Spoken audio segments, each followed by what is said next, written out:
ওরে আজকে আমি খাইছি। তুই আয়, তুই আজকে বাসায় আয়। আর দূর কাট খেলতে মজা দিতেছে না, আজকে করে আমি সাইজ করবো। মাথা গরম হয়ে গেছে, আমি সাইজ না করে বাসায় দৌড়ায় কই যান? আজরাইলের কাছে যাই। পেনি পাতর ভাবি কই? আমার ভুল হয়ে গেছে, আমার মাফ করে দাও। আমি কিন্তু ইচ্ছা করে এরকম কথা কই নাই। পরিস্থিতির শিকার হয়ে আমি এমনি কথা কইছি। তুই কি শিশু? হ্যাঁ, তোর যেটা শিক্ষা দেয় তুই সেটাই বলস। তুই শিশু? না না, নরেশ কইছে কি জানো? নরেশ আর বউরে শাসন করে। এই শাসন করলে আর বউয়ের নাকি এটা ভালো লাগে, এতে তাদের সম্পর্ক গভীরতর হয়, ভালোবাসা গভীরতর হয়, আর তাদের মধ্যে শান্তি আসে। এখন আমি কি চাই না আমাদের ভালোবাসা গভীরতর হোক? আচ্ছা স্যার, মাফ করছি। নরেশ আরও কথা কইছে, আমি নাকি তোমার ভালোই বাসি না, এই কারণে তোমার শাসন করি না। এই কথা শোনার পর আমি তোমার শাসন না করে পারি? এমন করা লাগবে না যে আমি তোমার ভালোবাসি, এই কারণে শাসন করলাম। এখন কি তারা বুঝছে যে আপনি আমারে কত ভালোবাসেন?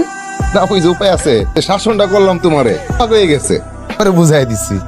ঠিক আছে, বাট বাট